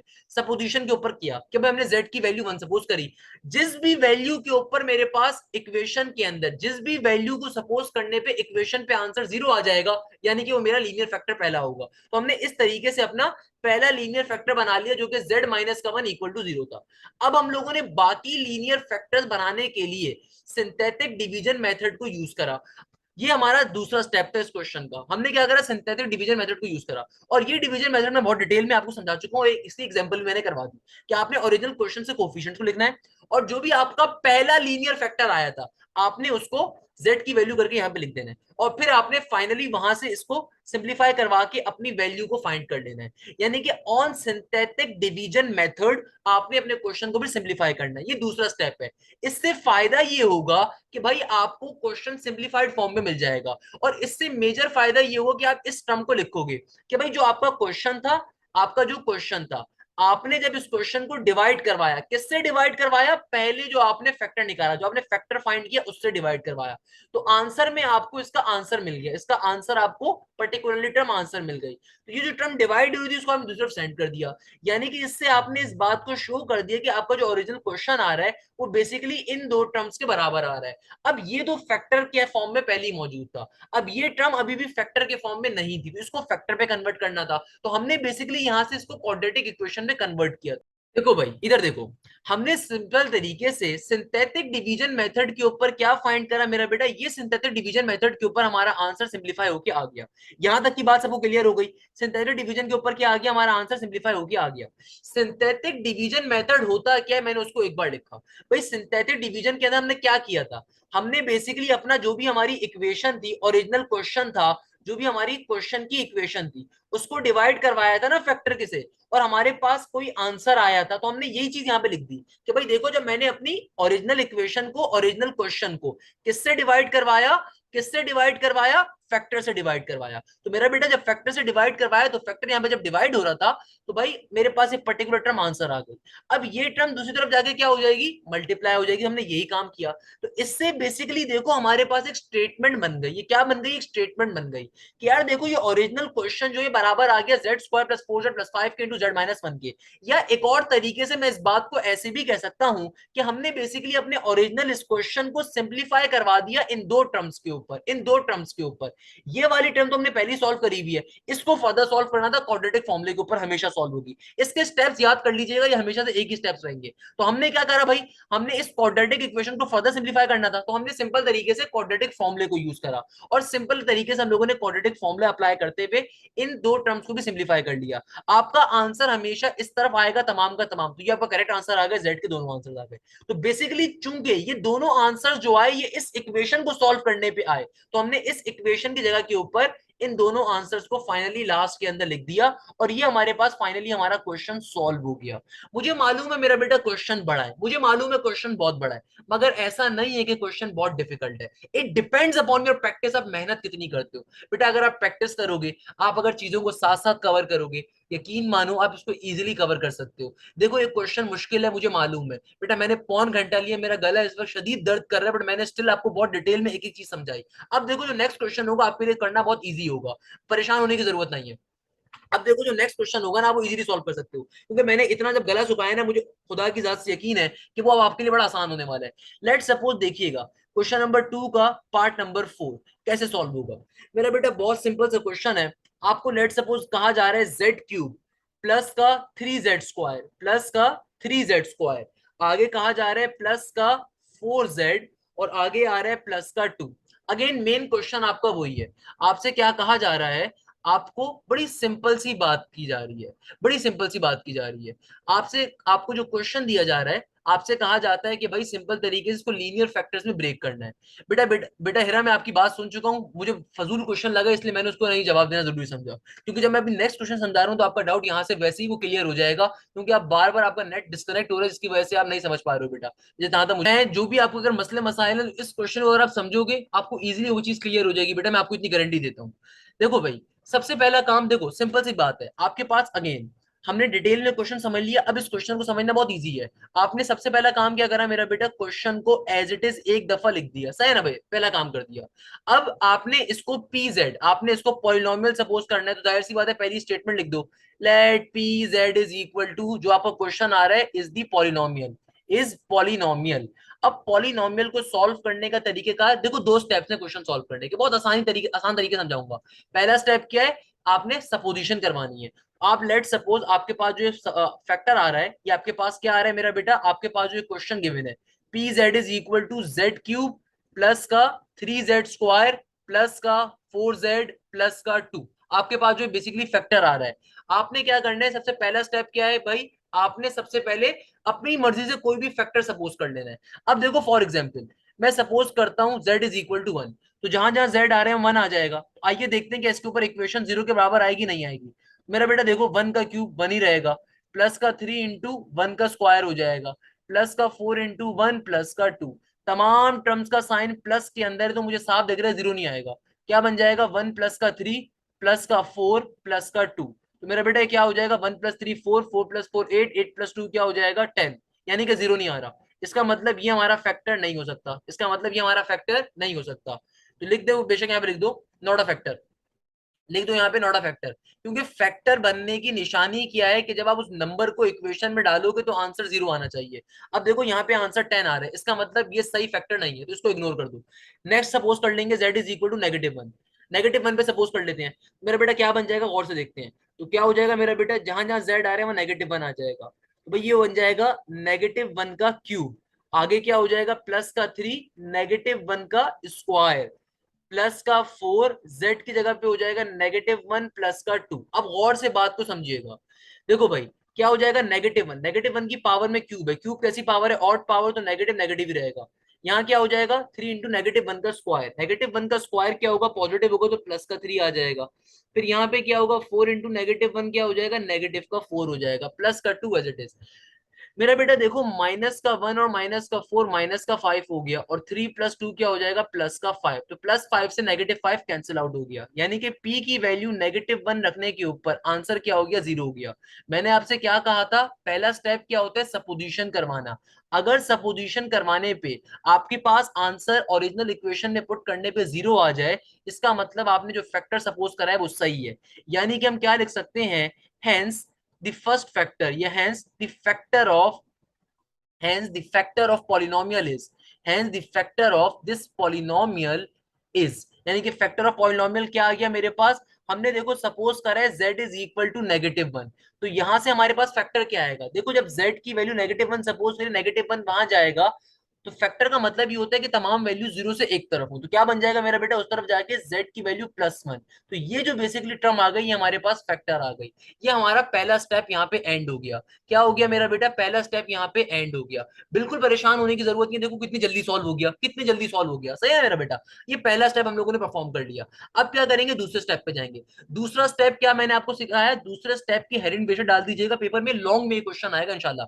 Synthetic division method, synthetic division method, तो आपने यहाँ पे हेडिंग डाल दी synthetic, by using the synthetic division method, तो आपने सिंपली यहाँ पे इस हेडिंग को डाल दिया। अब सिंथेटिक डिवीजन मेथड को यूज कर रहे हैं। अब कैसे यूज करेंगे मेरा बेटा, देखो सिंथेटिक डिवीजन मेथड क्या कहता है, ये आपसे कहता है कि भाई अपने सिंपली आपने जो ओरिजिनल पॉलिनोमियल है, आपका जो ओरिजिनल क्वेश्चन आ रहा है, उसको एक दफा एडिटिव पे लिख दो। भाई ओरिजिनल हमारा क्वेश्चन क्या था, हमारा ओरिजिनल क्वेश्चन आ रहा है z क्यूब प्लस का 3z² प्लस का 4z प्लस का 2। हम बेसिकली सिंथेटिक डिवीजन अप्लाई कर रहे हैं। सिंथेटिक डिवीजन का मतलब क्या होता है मेरा प्यारा बेटा, कि जो भी आपका ओरिजिनल क्वेश्चन है उसको आपने एक बार लिखा, उसको बेसिकली हम डिवाइड करवा रहे हैं। किससे डिवाइड करवा रहे हैं मेरा प्यारा बच्चा, बहुत आसान सा कॉन्सेप्ट है, कि जो भी आपका ओरिजिनल क्वेश्चन है उसको हम डिवाइड करवा रहे हैं, जो पहला फैक्टर आया स्टेप 1 में, जो पहला फैक्टर आया उससे। पहला फैक्टर क्या है मेरे पास, z+1, इससे डिवाइड करवा रहे हैं। यानी कि इस ओरिजिनली क्वेश्चन को हम बेसिकली किससे डिवाइड करवा रहे हैं, जिससे सपोज करवाया था उससे करवा रहे हैं। क्लियर है। अब देखो सॉल्व करने का तरीकेकार, सॉल्व करने का तरीकेकार सिंपल तरीके से, बहुत ही आसान सा, आप इस तरीके का टेबल बना लो। अब देखो सॉल्व कैसे करते हैं मेरा प्यारा बच्चा, कोफिशिएंट, जो भी आपका ओरिजिनल क्वेश्चन है सिर्फ उसके कोफिशिएंट्स यहाँ पे लिख के जाएंगे। तो z³ का कोफिशिएंट क्या होगा, 1 होगा। 3z², z² का कोफिशिएंट क्या होगा, 3 होगा। फिर 4z के अंदर z का कोफिशिएंट क्या होगा, 4 होगा। और फाइनली कांस्टेंट टर्म क्या है, 2 है। अब यहां पे क्या लिखा जाता है, अक्सर बच्चे गलती करते हैं, z+1 का +1 लिख देंगे। बेटा जो z की वैल्यू होती है वो डिवीजन पे लिखी जाती है। z की वैल्यू देखो क्या है, -1, तो यहाँ पे क्या आ जाएगा, सिंपली -1 आएगा। सही ना मेरा बेटा। मेरा बेटा डिवाइड हम लोगों ने -1, अभी अल्लाह के बंदे फैक्टर तो आप ये लिखोगे ना, z+1, बिल्कुल यहाँ पे -1 ही आएगा, आपकी बात दुरुस्त है। मगर जब हम इसको ओरिजिनली फॉर्म पे शो करते हैं ना, ये शो करते हैं कि भाई z+1 factor two factor divide होता है। हाँ, z की वैल्यू तो -1 ही है ना बेटा, प्लस का 1 इक्वल टू दूसरी जगह -1 बनेगा। क्लियर है। अच्छा, अब देखो सॉल्व कैसे करना है मेरा प्यारा बेटा, इधर गौर से देखिएगा, सॉल्व करने से बहुत ही आसान है। देखो भाई, जो भी पहला आंसर होगा, जो भी पहली टर्म होती है, वो एज इट इज एक दफा नीचे उतार दी जाती है। अब ये टर्म जाके इस आंसर से इस जिससे डिवाइड हो रहा है उससे मल्टीप्लाई हो, तो 1 इंटू -1 क्या बन जाएगा, -1 बन जाएगा। तो प्लस का 3 -1 क्या हो जाएगा, प्लस का 3 -1 हो जाएगा, सिंपल तरीके से पॉजिटिव का 2। तो जो भी आंसर आया, ये जाके दोबारा इस नंबर -1 से मल्टीप्लाई होगा, तो 2 इंटू -1 क्या होगा, ये हो जाएगा -2। तो भाई प्लस का 4 -2 क्या हो जाएगा, सिंपली पॉजिटिव का 2 आ जाएगा। फिर ये 2 जाएगा इस -1 से मल्टीप्लाई होगा, क्या बन जाएगा, -2। तो मेरा बेटा प्लस का 2 -2 आंसर क्या आ जाएगा, 0 आ जाएगा। तो मेरा बेटा हमेशा याद रखिएगा, जो भी लास्ट वाली चीज होती है रिमाइंडर होती है। बहुत दफा एप्टीट्यूड लेवल के ऊपर भी सिर्फ क्वेश्चन एमसीक्यू आता है, रिमाइंडर की वैल्यू बोलता है सिंथेटिक डिवीजन के अंदर, आपके लेवल में भी आ सकता है, तो आपको मालूम होनी चाहिए। अच्छा, अब आंसर लिखने का तरीकेकार क्या है, देखो इसको आपने सिंथेटिक डिवीजन से जो आंसर ऑब्टेन्ड होता है ना, लिखते कैसे है कि जो भी आपका ये ओरिजिनल फंक्शन था, ओरिजिनल क्वेश्चन था, इससे एक हाईएस्ट पावर कम कर दो। तो भाई देखो, ये z³ से स्टार्ट हो रहा है, ये किससे स्टार्ट हो रहा है, z³ से, तो आंसर जो आएगा वो एक पावर कम पे आएगा। तो किस पे आएगा मेरा बेटा, z² पे आएगा, z² से स्टार्ट होगा। अब देखो पहला कोफिशिएंट 1 ही है तो 1 आ जाएगा। फिर आगे क्या हो जाएगा, प्लस का 2z, और फिर आगे क्या हो जाएगा, सिंपली प्लस का 2। यानी कि जब मैंने सिंथेटिक डिवीजन करवाई, तो फाइनली हमारे पास जो आंसर आ रहा है वो ये पर्टिकुलर टर्म आ रही है, 1z² प्लस का 2z प्लस का 2। इसको आप तरीके से एक दफा लिख देंगे। कैसे लिखेंगे मेरा बेटा, इसको एक बार तरीके से लिखेंगे, hence hence the required hence the required value is hence the required value is देखो भाई, जब मैंने सिंथेटिक डिवीजन करवाई तो किसको किससे डिवाइड करवाया था? हमने अपने ओरिजिनल क्वेश्चन को। ओरिजिनल क्वेश्चन क्या था मेरा बेटा? z क्यूब प्लस का 3z² प्लस का 4z प्लस का 2। हमने इस टर्म को बेसिकली किससे डिवाइड करवाया था? हमने अपनी इस ओरिजिनल टर्म को हमने अपनी इस ओरिजिनल टर्म को किससे डिवाइड करवाया था मेरा बेटा? z+1 से डिवाइड करवाया था। और सिंथेटिक डिवीजन करवाने पे हमें इसका आंसर क्या मिला? सिंथेटिक डिवीजन का हमें आंसर मिला था, क्या आंसर मिला था मेरा बेटा? z² प्लस का 2z प्लस का 2 मिला था। क्लियर है भाई यहां तक की बात? यानी कि हम लोगों ने जो आपस में सिंथेटिक डिवीजन डिवाइड करवाया, इसको सिंपली रिप्रेजेंट करवा देंगे। ये जो स्टेप किया ना मेरा बेटा, ये स्टेप सबसे इंपॉर्टेंट है, क्योंकि स्टेप नंबर 2 का ये आपको यहां से आंसर देगा, और यहां से आप फाइनली स्टेप नंबर 3 पे जाओगे, फाइनली क्वेश्चन सॉल्व करने के ऊपर। तो स्टेप 1 बड़ा सिंपल सा कि आपने सपोजिशन करवा ली। स्टेप नंबर 2 क्या है कि भाई आपने सिंथेटिक डिवीजन का जो आंसर निकाला उसको तरीके से आप फॉर्मेट में लिख दोगे। ये बड़ा सिंपल सा काम किया कि भाई जो ओरिजिनल क्वेश्चन था, जिस फैक्टर से डिवाइड करवाया, जो आंसर है उसको लिख दिया। इससे फायदा क्या हुआ कि भाई देखो, ये z+1 यहाँ पे डिवाइड हो रहा है, वहां पे पूरी टर्म से क्या हो जाएगा? मल्टीप्लाई। तो क्या बन जाएगा? ये क्या बन गया क्वेश्चन? ये बन गया z क्यूब प्लस का 3z² प्लस का 4z प्लस का 2। बेसिकली किसके बराबर आ गया? ये बराबर आ गया z² प्लस के 2z प्लस के 2 के। और ये z+1 जो यहाँ पे डिवाइड हो रहा था, वहां पे आगे क्या हो जाएगा? मल्टीप्लाई हो जाएगा। इसको फाइनली आपने अपनी इक्वेशन ए कह लेना है। इसको फाइनली आपने अपनी इक्वेशन ए कह लेना है। और इस इक्वेशन ए का मतलब क्या है ये भी समझ लीजिए। भाई इक्वेशन ए का मतलब ये है, ये क्या कह रही है इक्वेशन ए? इक्वेशन ए आपसे कह रही है कि यार देखो, आपका जो ये ओरिजिनल क्वेश्चन था, आपका ये क्या था? ये ओरिजिनल क्वेश्चन था। ये आपका ओरिजिनली पॉलिनोमियल था, जिसको आपने जब सिंप्लीफाई करवाया तो फाइनली सिंप्लीफाई करवा के आपके पास ये फैक्टर्स बन रहे हैं। ये फैक्टर्स बन रहे हैं। ये मेरा आंसर हो सकता था, मगर क्वेश्चन में क्या लिखा हुआ है? लीनियर फैक्टर्स में कन्वर्ट करना है। यानी कि मैंने भी अपने क्वेश्चन को जितना भी सिंप्लीफाई करवाया ना, अभी भी आंसर नहीं आया।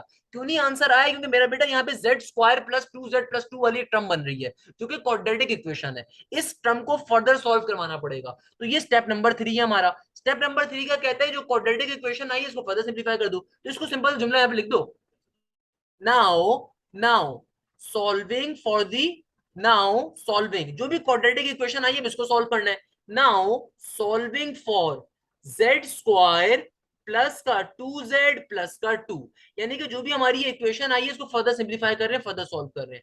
कैसे सॉल्व कर रहे हैं? By using quadratic formula. By using quadratic formula, simple सा होता है क्वाड्रेटिक फॉर्मूला मेरा बेटा। सही है ना भाई? मैं इसको QF करके फॉर्म में चलो नहीं लिखता, प्रॉपर लिख देता हूं। By using quadratic formula, by using quadratic formula. अब मेरा बेटा गौर से देखो, आपको इक्वेशन क्या गिवन है? z² प्लस का 2z प्लस का 2। तो बेटा यहाँ पे तुम्हारे पास a की वैल्यू क्या है? देखो भाई, a क्या होता है? स्क्वायर बेस्ड टर्म का कोफिशिएंट। कोफिशिएंट कहते हैं वेरिएबल के साथ लिखे गए नंबर को। a की वैल्यू 1 है। b क्या होता है? सिंपल वेरिएबल वाली टर्म का कोफिशिएंट, जो कि 2 होगा। और c की वैल्यू कांस्टेंट है, जो कि 2 होगी। हमें मालूम है कि क्वाड्रेटिक फॉर्मूला क्या है मेरा बेटा? क्वाड्रेटिक फॉर्मूला होता है एज वी नो डेट।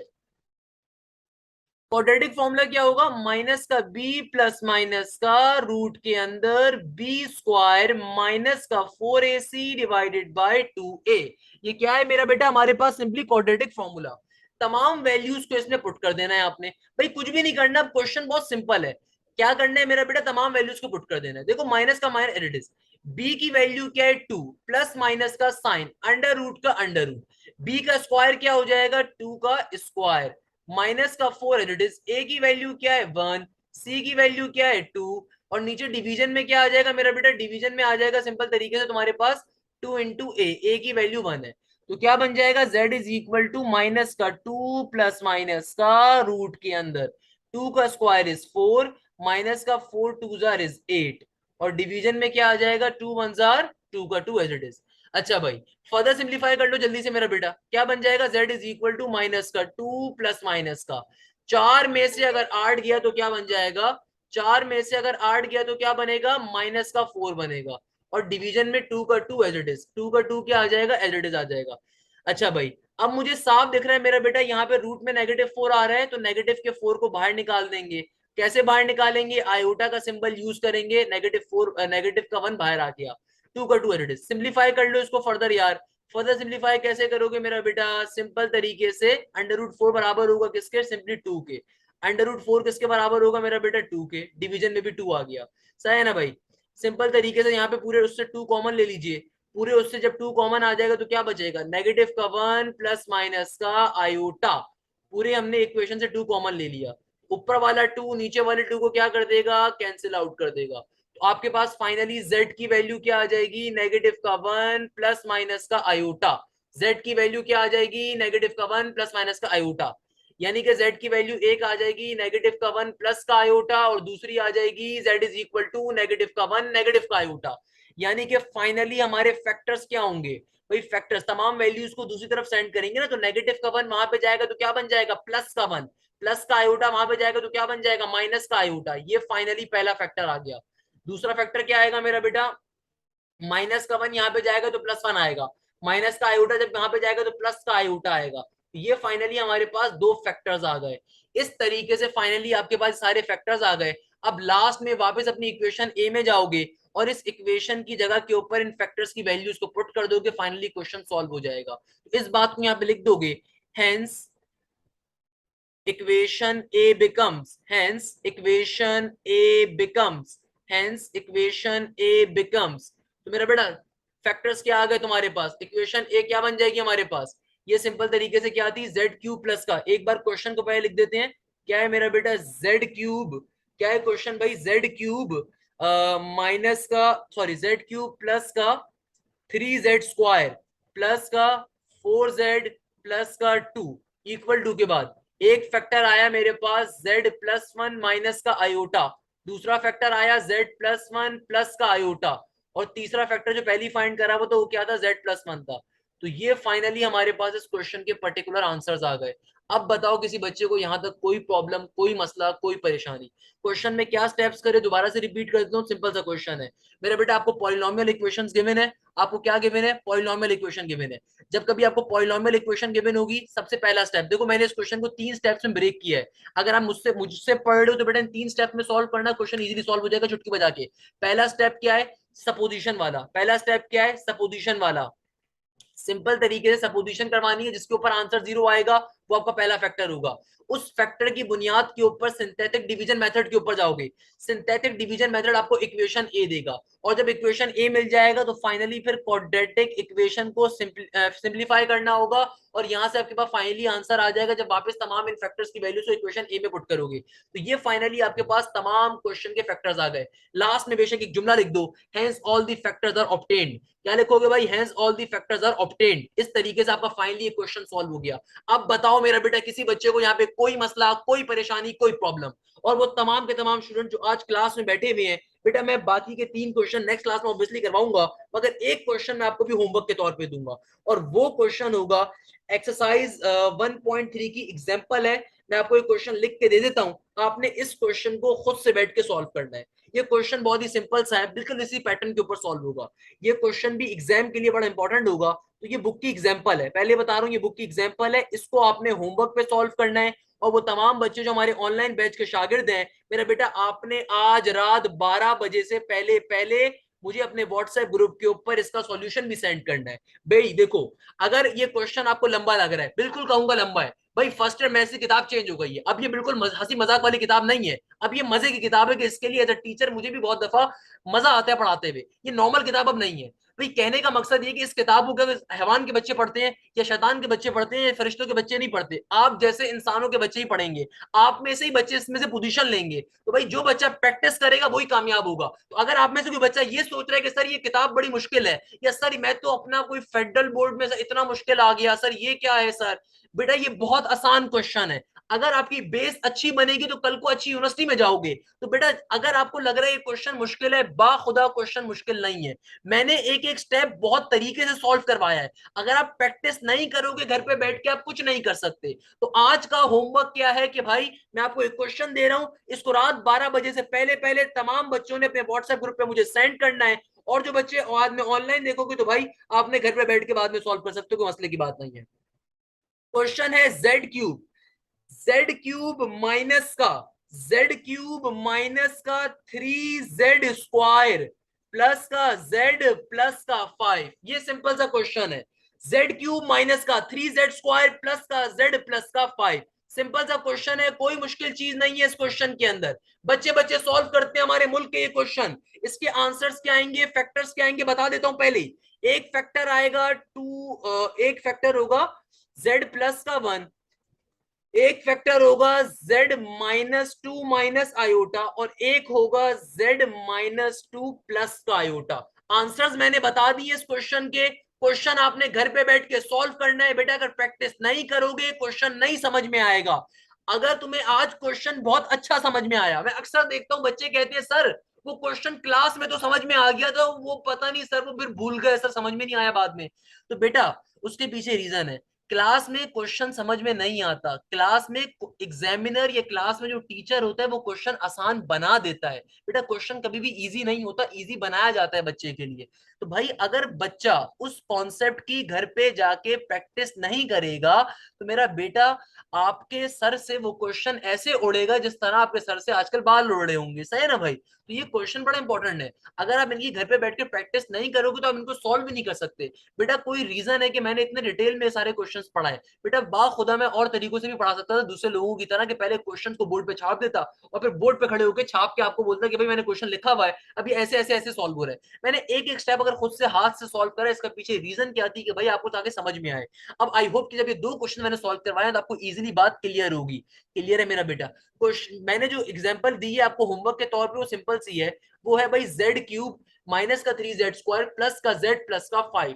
तो बाकी के तीन क्वेश्चन जो पार्ट 5 पार्ट 6 और पार्ट 7 है, part 5 part 6 part 7 next class में कर रहे होंगे। आज के लिए इतना ही हमारी तरफ से काफी है। खुदा रहा है जितने भी क्वेश्चन आज की क्लास में करे हैं उन्हें 3 दफा कम से कम देख के सॉल्व करिएगा, उन्हें 3 दफा कम से कम देख के सॉल्व करिएगा, और 3 दफा इन तमाम क्वेश्चंस को बगैर देखे करिएगा। क्या कहा मेरा बेटा, भाई आप लोगों का होमवर्क क्या है, पूरे वीकेंड के लिए होमवर्क क्या है, पूरे वीक के लिए जितने क्वेश्चन हम आज की क्लास में करेंगे उन्हें 3 दफा आप देख के सॉल्व करिएगा और 3 दफा बगैर देख के। बेटा एक्सरसाइज 1.3 सबसे मुश्किल और सबसे ज्यादा इंपॉर्टेंट एक्सरसाइज है, as a teacher I would say इसके जितनी प्रैक्टिस आप करें वो कम है। आपको समझ में आ रहा होगा मैं ये बात क्यों बार बार कह रहा हूँ। यहीं पे आज की क्लास को ऑफ करेंगे। आई होप आपको पूरी क्लास क्लियर होगी। कोई मसला, कोई परेशानी, कोई प्रॉब्लम तो आप मुझसे कांटेक्ट बैक कर सकते हैं। कमेंट सेक्शन में भी आप चेक कर लेंगे क्लास को ज्वाइन करने का तरीकेकार।